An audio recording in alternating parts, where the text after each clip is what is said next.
Julie, hello. Hi, Melissa. I feel like I've been gone for a year. Thank you for holding down the podcast fort. I miss your face. I miss your voice. I'm sure our listeners are happy to hear you back. I feel the same way about you, about the listeners, about my life. Somebody said, it's been a long year. I said, it's been a long month that feels like a year. You know, it hasn't actually been a long year, but the last month feels like a year. Yeah. Yes, when I was recording some solo episodes, I would say, so Julie's attending to some family matters. And would you like to share with us what was keeping you away? Yeah, I can now. When you're going through something dramatic, especially medical and family related, I feel nervous about publicly sharing, private medical details. But Absolutely. yes, but we're on the other side of the dire side of it. My mother, who moved to live near me 18 months ago, has suffered from various strokes over the last several years. And she had episodes that included these random faintings that were never fully well explained. There were lots of medical explanations offered that all turned out not to be true. But what was really going on is she was having seizures, and she suffered from 3 back to back to back in a week, right over over the week of the election, over the week of my birthday. I mean, it felt like everything was falling apart in 1 week. It was just like a massive. And during one of the episodes, actually, she had enough awareness on my birthday to kind of lean over. She's slumped against a nurse going through what looks like a stroke. And she's like, "Happy birthday, Julie." And then I just Julie burst into tears, mothering me to the end. I mean, unbelievable. Oh, my heart. I know, totally a heart moment. And, we had already been to the hospital that week and released. Then we went again, released again. And then that night she had a very serious event and we returned to the hospital. It's all on my birthday. And we were in the room, I was already just a complete dish rag. We had a month of really tough stuff. She broke a hip. She had other hospital trips. It was just like a horrible month. And beautifully, we were leaving her room that night, my boyfriend and I had spent the whole day with her. We're heading out. We're going to be back first thing in the morning, try and find out what's going on with her. It's like 1:45. We get to this empty lobby. It's dark. And Jim turns to me and he says, "Hey, stop for a second." So I stopped and he said, "You didn't think I was going to forget your birthday, did you?" And he pulls out this silver package with a burgundy bow.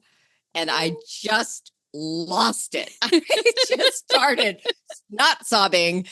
I couldn't stand. I was like weak in the knees. I landed in a chair. I was so overcome. I couldn't even unwrap the package. He had to help me. And inside was this velvet black box, and it was a turquoise necklace that he had bought for me. We love turquoise together. And I couldn't believe it. Like, I was so living on another planet by then that to have someone notice my birthday and to have planned ahead and had it perfectly wrapped. So that was my birthday. Oh, gosh, Julie. I know. Crazy day. And yet, really the beginning of things getting awful. The next day, they're giving these dire predictions about my mother's health, and my family, who doesn't live in Ohio, all decided to fly in. So my brother, my sister, all of my nieces, their spouses and children, and my family, and my daughter from California and her husband. So then, and then my cousin from Hawaii. So suddenly we had like this hospital room of so many people, my kids who live here locally and in Columbus. And at one point, and this is worth sharing because it's just so touching, my mother is the most intentional grandparent. One of the things that she did is each grandchild that would hit ages 5, 6, 7, 8, she would take them on an overnight, and they would go on a camping trip or spend the night at the zoo at some event. And then she would take pictures, print them, of course, get them. Back then they weren't digital. They were, photos actually on paper. And she'd make these little photo albums. So every grandchild has one photo album of these, 15 pictures from that event. And then she also created a book that she wrote herself called Grandma and the Bears. Maga is what we call her because Noah mispronounced grandma when they were little. So they call her Maga, Oh, that's M-A-G-A. adorable. Yeah. And anyway, it has all these stories about her encounters with bears through her 40 years of hiking in the Sierra Nevadas. And so, anyway, each of my kids that showed up, each of my sister's kids that showed up, just spontaneously brought this stuff with them. And they started reading them to my mother while Oh my she's laying gosh. there, sort of catatonic. And there's like not a dry eye in the room. And she's like coming out of it and remembering and then going back to sleep. And they were writing poems. My daughter Johanna wrote a poem for her. My daughter Katrin created a playlist of music. It was like another one of Gosh. those homeschool reunion days. All in the hospital for like 3 days. Wow. Okay. I'm just taking it all in about these beautiful books that she made for them and that they all thought to bring them. It was remarkable. I'm just sitting with that for a second. Well, I know. I turned to my son Noah and I said, "Okay, you're reminding me that the grandmothering bar is really high." And I yeah, feel no behind. kidding, Julie. And I was like, "I feel behind."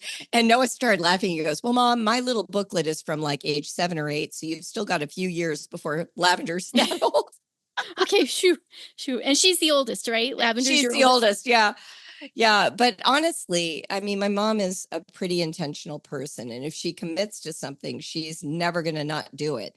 And so, she's treated each grandchild as equally valuable. She even became a grandmother to 2 kids who were the children of one of her best friends because that friend of hers didn't have any grandparents for her kids. All of them had died in their family. And so my mom and her husband adopted them as grandchildren. And to this day, she was still sending birthday presents and went to their graduations. Like, if she commits to you, you're in forever. That's been her philosophy all along. She is such a remarkable person. Yes. Yes. And I think what stood out to me as I reflected on all the people who came is that my mom did this in an era when psychology, nutrition, relationship building didn't have the same primacy of place that it currently does. She came Right. out of this very strident or strict, I guess is the better word, Catholic background. Her parents were wonderful. I loved them, but they were very much of their era, the 40s and the 50s. There was a strictness to her life that she brings up a lot in her aged years that was really painful to her. And when she became a mother, she was determined that her kids would be happy, that they'd have an easy, joy-filled, rich in the arts life. And that is what she gave us. I mean, just from the get-go, she's never been a punitive person. She's been extremely oriented towards creating happiness. Look at how that has filtered down to you and your kids and their kids and what you have been able to share with all these families around the world. Like, that's really talk about a ripple effect. I know. And it's not that she led an error-free or problem-free life either. It's just that she's had this surprising dedication to becoming a healthy person, like physically, emotionally, and spiritually. Like, those have been her goals. And she has taken that to heart, even when there's been disruption, like there was in our relationship at one point due to my parents' divorce. She did what it took to repair damage. She's taken seriously the responsibility to be in a connected relationship with her people, whatever that means. She wrote a book years ago. It's probably one of my favorite of her books, and it was called Restoring Your Relationships with Your Adult Children. Oh, wow. She had one that was about being in relationship with your adult stepchildren. Like, this has mattered to her for a long, long time. And so you see the fruit of it. All these nieces, even her niece showed up. Like, her brother has been coming. Like, there's just this, it's just really cool. It's really cool. I hope that I'm doing as good a job as she's done in making sure that those relationships are strong. And honestly, Melissa, I think so. Like my kids are showing up for me. They were Yeah, ordering groceries from Whole Foods and having them delivered. They were making runs for takeout. They just this week, Johanna, my daughter, came from Columbus with her family and they went to IKEA and they stocked up on Hygge stuff like lights and candles and candelabras and decorated my house and my mom's apartment for just to make it special during this perfect. hard season. Isn't that amazing? Yeah, that's really wonderful. Oh, I'm glad you've all been able to show up for each other this way. And your mom is back. She's out of the hospital. She's out of the hospital. She did not have a great reaction to the medication they gave her. So we're tinkering with that. But today was like a day where she really seemed more like herself. She's got some definite limits. There's been some impacts from everything, but it's my mom now. They made it sound like she was dying. That's why I was gone. I was like just barely keeping my head above water. And now, like, oh no, she's not dying. She's here. It's just trying to get her back to herself that is the new challenge. But yeah, so thanks everyone. Yeah, You had a son who came all the way from Thailand, I right? To did. see his grandma. He did. He flew out, even though he's moving home, he's moving back to the United States in just a month. He came because we did not know if she was going to make it. And it ended up being a very precious time. And he and I, even during his trip home, got to see Wicked together, You which, did? by the way, unbelievable film, theater kid, Melissa. You will love it. Oh my gosh. For those who don't know, both Melissa and I played Dorothy in The Wizard of Oz in high school, and we have a special attachment to all things Wizard of Oz. It's true. But oh my gosh, Wicked was off the charts good. Yeah. Oh, I'm excited to see it. The song Popular has been in my head nonstop because it's like playing everywhere. And this morning, I always wake up and I do my Duolingo first thing. And I woke up with Popular in my head and I'm popular. And I'm like, okay, I've got to get this out of my head. Great song, but enough is enough. And I start my Welsh lesson. And what is the first word in my review? Popular. You are kidding. That is so Poblogaidd. funny. Oh my God. Poblogaidd. Oh my gosh, Melissa, that's amazing. It's like they know that you're listening. Exactly. Well, Julie, I know you've really been through. It's such like that is a lot. It takes an emotional toll, it takes a physical toll, the uncertainty of it all, like that is a lot. Totally. How are you doing?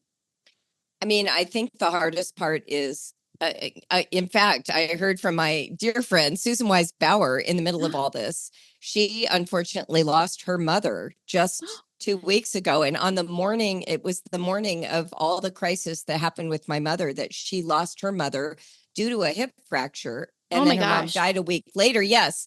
So we were like having the same experience. And she gave me advice that I think is worth passing on because someone gave it to her. She said, when you're dealing with end of life decisions, there are only bad decisions. So you just make the best bad decision that you can.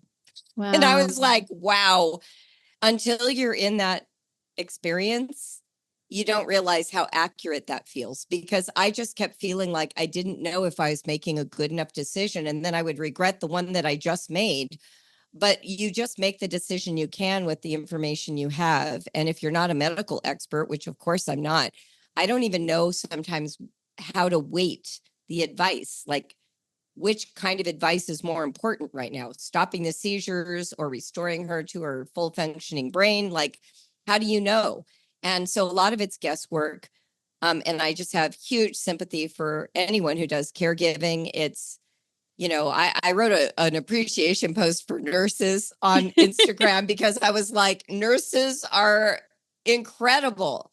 Like what they do and how they do it and their willingness to do it. I just felt profound appreciation. Yeah. So yeah, that part's been hard. I think one of the challenges at the time is I also knew that the Brave Writer Day Off conference was coming. Right. And I think you didn't know at a certain point if you would even be able, but it was in Cincinnati. People were It coming wasn't to since, see you yes, they were there. coming to Cincinnati. And I, at one point, said to Dawn Smith, who works for Brave Writer, I said, Dawn, You are my queen understudy. If you have to do it, I believe in you. And so she prepared, but my brother was able to come to town. And so he was with my mom for the weekend and no big crises emerged. So we were able to do it. And let me just tell everyone listening, if you get a chance to come to one of these, you will not be sorry. That was probably the most beautiful homeschool experience I've ever gotten to participate in. It Wow, was what was it incredible. like? What did you do? Well, I was describing it to Jacob and he goes, "Oh my gosh, you just did my childhood." Oh, Julie. I thought, that's right. All these people who are always telling me, I wish I was a fly on the wall of your homeschool. Okay, come to one of these and you'll see what we did. We did drawing from the right side of the brain. We did various versions of dictation. I gave a talk that was all about empowering women to really own their authority and their autonomy in home education. We did poetry writing. We did art appreciation. We saw a Shakespeare play. We went to an art museum the next day. It was like literally, and it was all in Cincinnati. So these are all the things that we did here. And the feedback has just been so precious to me. And really, I think the reason that I feel so good about this conference, and Melissa, you'll understand this. So many conventions and conferences are focused on talks. So you go and you listen, and then you're supposed to go home and take what you heard and apply it. This was workshop style. It was application oriented. There was only one talk. The rest of it was just me saying, okay, now we're going to do this. Go do it. There was a snowball fight for narration, which I'm not going to explain any more than that, but it was awesome. We had people out of their chairs, using their own minds, writing with their own hands, because you learn the most when you're doing the thing, not when you're talking about it. And women were having all of these like moments of realization, like, I thought reverse dictation was too easy, so that's why I never do it with my kids. Oh my gosh. And then they did it and found out how hard it was. And then other ones are like, I did it and didn't do it with my kids because it was too hard. And it turned out to be easier than I thought, right? Like, so there were all these like little mini epiphanies. And, you know, that's how you grow as an educator, is through practice, not through information exclusively. Oh my gosh, what an incredible combination of professional development and awesome adulting. Totally. That's it exactly. And I feel like you need those in tandem, because if you're growing as an adult, it enriches your capacity to educate. Right. But if you only focus on one or the other one suffers. They like shake hands. They help each other. It's so, so true. I really feel like, and I think my kids would back me up on this. I feel like the best moments that we had and are having with homeschooling have been times where I was on fire about something myself, right? Like I had an interest and I was leaning Yes. into it and cultivating it, and I'm learning the thing. And now we're all learning the thing. And everybody's got a different expression of what the thing is or how they want to engage with it. And those have been the best moments for us. I think so too. And part of what was so sweet when Jacob said that to me, that was just like my homeschool. I was telling them that some of the things we did were their idea. For instance, when they were doing like one of the, dictation type passages, I played the Sense and Sensibility soundtrack because Jake was obsessed with that soundtrack. And we used it every day for like a year when we did copy work. And so it has like this deep resonance for us. And then even just like some of like the artwork that I chose that we analyzed, I did that with my kids. The poetry format that we used was the poetry format we used for narration with my kids. So these were things that they were absolutely essential and a part of what we did as a family. And I don't expect everyone to homeschool like my family. I wanted, though, for them to experience what is possible when you follow your own inspiration. You don't just try and copy someone else. These were what our family found together, right? We took advantage of Shakespeare because Shakespeare was so alive in Cincinnati. Somebody else is going to find some other thing that's alive in their city, and that's going to become a meaningful part of their homeschool touchstone. And so that's what I keep hoping, is that people will do that. They will take it as sort of like oh, I have power to turn what is available to me into a great experience for my children. Okay, I love that idea. And that's another concept for people to really sit with. Like, I am where I am. My family is where we are.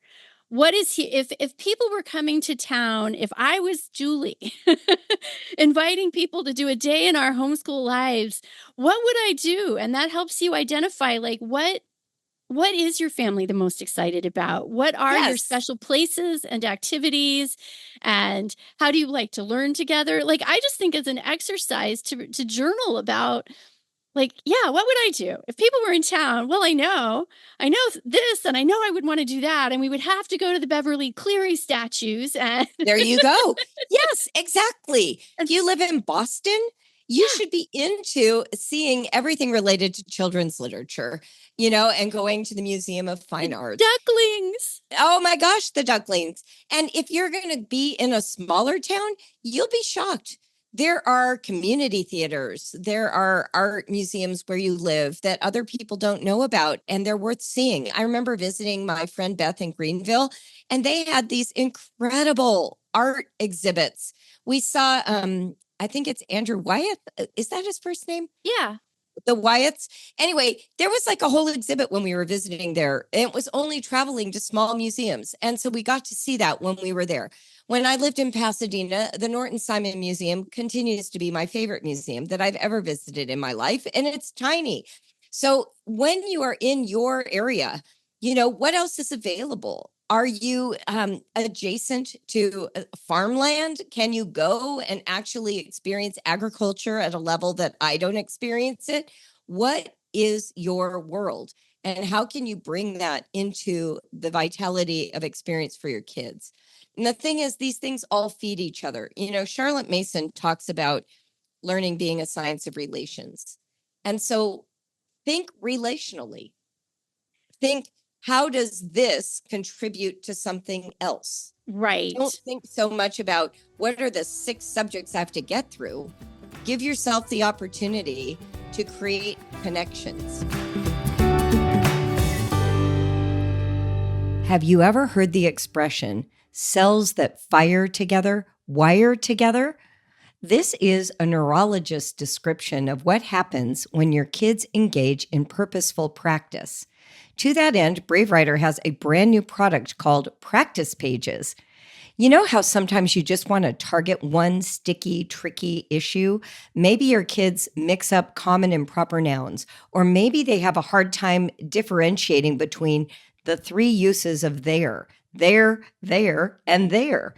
Now we've got these short lessons that make use of French style dictation and reverse dictation tactics to narrow the focus to those specific tricky issues and help your child expand their practice so that those cells can fire and wire together.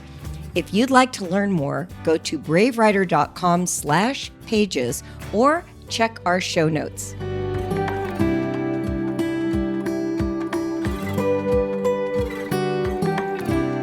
This episode that we are recording is going to be airing just a couple of weeks after the solo episode I did on rabbit trails and rabbit holes and what the Perfect. difference is. And just looking at your own environs, your town or your county, there are endless rabbit trails and endless rabbit holes. And if you haven't listened to that episode and you don't know what the difference is, that episode is where I really explain, like, what is the difference between a rabbit trail and a rabbit hole? But I really love love this that. idea, Julie. I think a while back we had it may have been another solo on nature study. I remember talking about how I found this Facebook group called Hidden Portland. So I live in Portland, Oregon, right? And there's this Facebook group where people post things that are not going to make it into any like tourist guidebook, but are worth seeing. Like sometimes it's murals, right? But those are the sorts Right. of things that do make it to the more public facing, you know, what to see in the city kinds of things. But this house that has a really unique sculpture in its front yard. you know? Very good. I love that. In fact, there's an urban hiking group in Cincinnati, and I've gone on those hikes. If I was still raising kids, I would have brought them with me. But we were seeing like a whole side of downtown Cincinnati through hiking through it. And Cincinnati used to be like these row houses on the river because that's where all of the transportation was in the 1800s. And so there are all these stairs that take you up the various levels of the row houses with these spectacular views and sort of like jungly. Anyway, totally interesting. And that's the kind of thing that you just got to dig a little. You got to find out what's happening in your city. Yes. It's intriguing. When we first moved to Ohio from California, we literally bought a tourist guide to Ohio and we did multiple road trips based on that guide.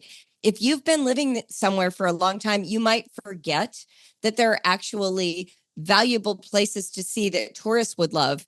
And you didn't realize you could be a tourist of your own state or your own county. So, look into that. But I do really love the arts. And I think the arts are really valuable for everyone.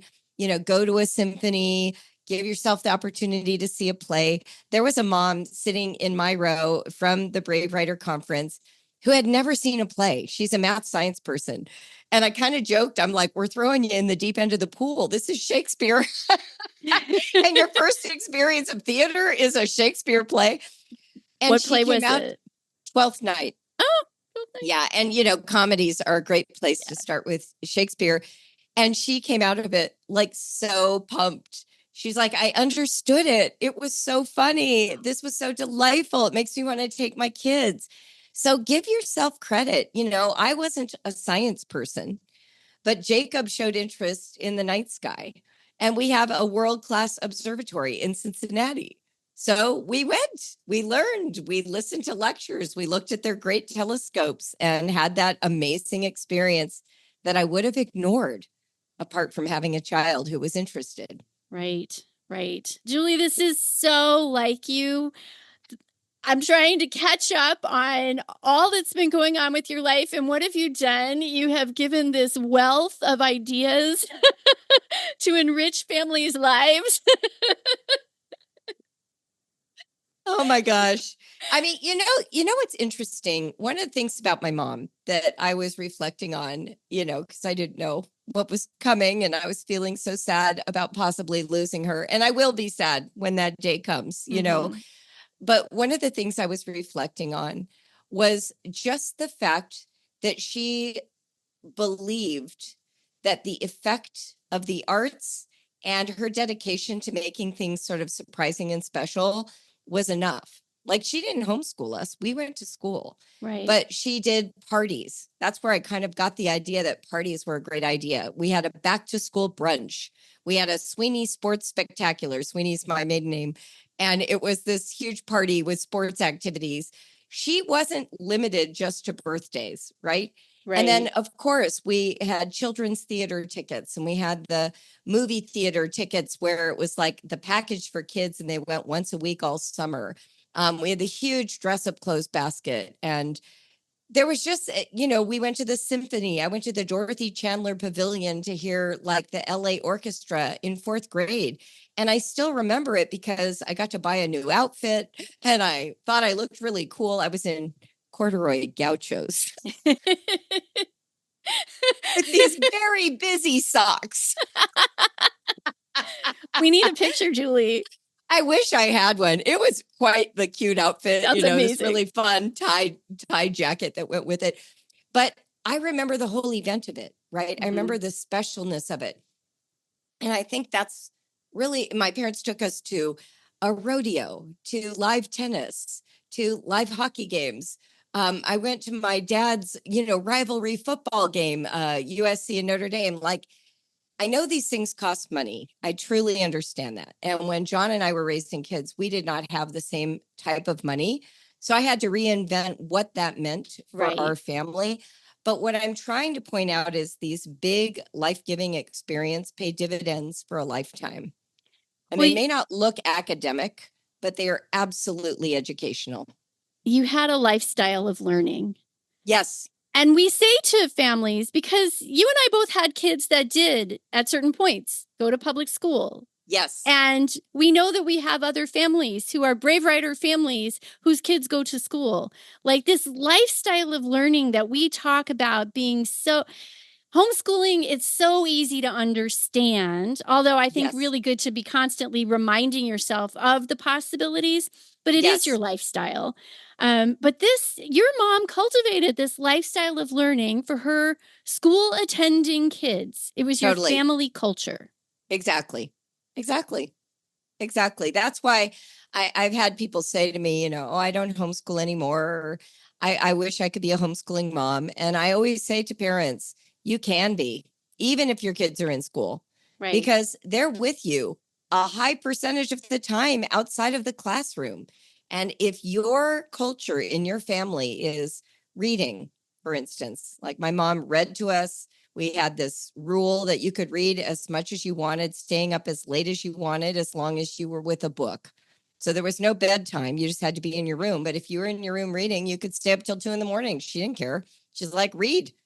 This is the kind of thing that generates a love of things. My mom got into nutrition, back in the early 70s before most people did. She had us reading, red dye number 2 ingredients back then. We were like looking for BHA and BHT back then.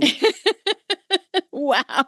Yeah, totally. And I remember I was telling her, Mom, do you remember this when she was in the hospital? I said, Mom, do you remember when yogurt came along? Yogurt, by the way, used to be really like gelatinous and sour. It wasn't this good like Greek yogurt that you have today. And so the first time we had yogurt, I didn't even know how to pronounce the word.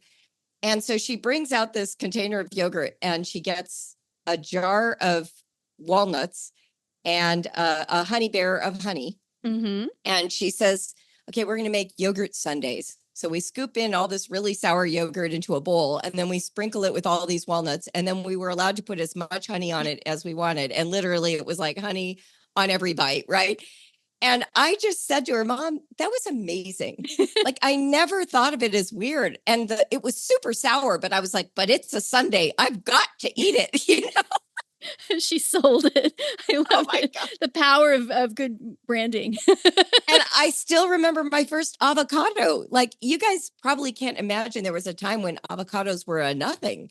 But I remember her cutting it in half, taking the stone out, putting salt on it, scooping it with a spoon, and then she started putting it in a little cup with grapefruits. So we would have avocado and grapefruit together. Who does that? That sounds so 1960s to me. But she was very, very much like on the adventure with us. It was never telling us what to do or that something was bad. It was like, let's try this. It was amazing. Adventure is the word that was in my head when you started telling the yogurt story. I'm thinking, your mom made everything such an adventure. Yeah. Like it was all about discovery and curiosity. And this is new and it's an encounter. Like all of these concepts that feel so foundational to the type of parenting and education that we have embraced. Your mom was doing that with little Julie. Oh, for sure.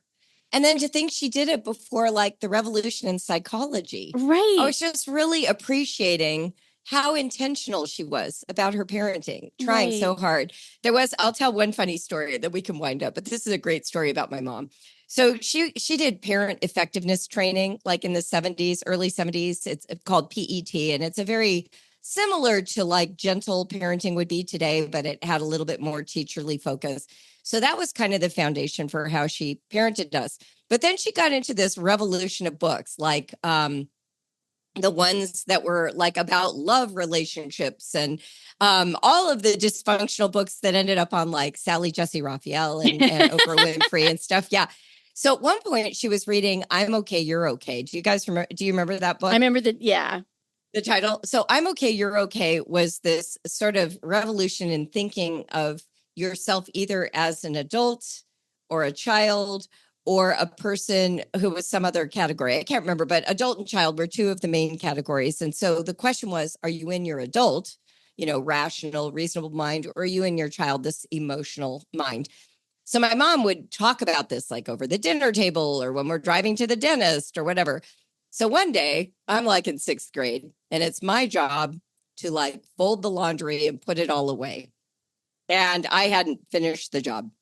So she's like yelling down the stairs, have you finished? It needs to be put away. And I'm over here like with a laundry basket of stuff I haven't put away. And I'm like, Mom, I'll get to it. I don't feel like doing it right now. And so it's just a typical mother-daughter argument. And she says, Julie, you are in your child right now. Then I stopped and I said, Mom, I am a child. And then we just both burst out laughing. Oh, I love that story. Oh my gosh.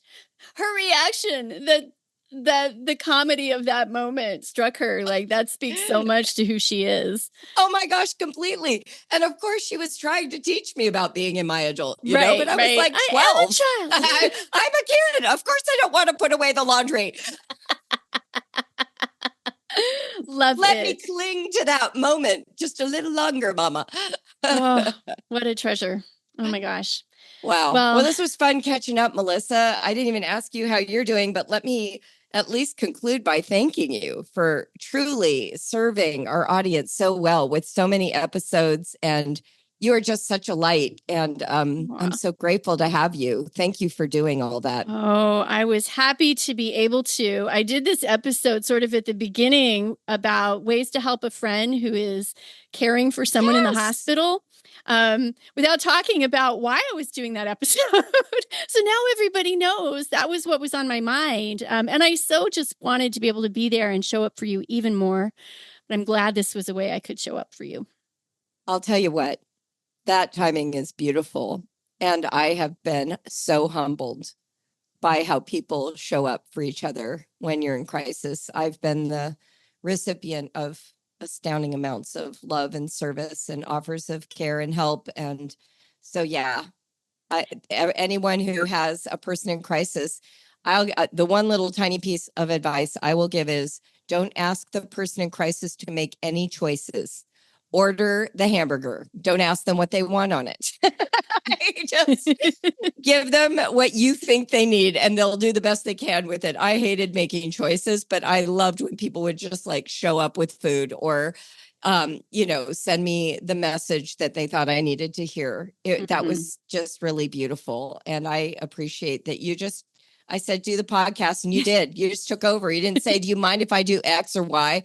You have no choice brain when you're in. Did you find that when you were in those crisis moments? I couldn't deal with decision making. It was a relief when, like, I think I told a story in that episode of my sister-in-law showing up to the hospital when my daughter, it was like her second or third day in the hospital after a cancer diagnosis. Oof. And she brought this fruit salad and it was full of honeydew melon and cantaloupe, which I at the time did not even like. But she handed it to me and said, you need this. And I ate it because she said to, and it was the best. Like, I love melon now. Isn't that amazing? Oh, that's so accurate. I totally get that. My body did need it. And yes. Also my mind just needed somebody else to take something off my decision plate. That's it. That's totally it. Yep. You just need someone to show up with the thing. Right. Well, it's caring for the caregiver. Yeah. Because caregiving takes a lot. It's exhausting. Yeah. And everyone keeps telling you to have self-care while you're caregiving. And I was like, well, not during the crisis, maybe in the recovery, but during the crisis, there is no self-care. You're just a puddle of tears while your boyfriend hands you a necklace. Right. Oh.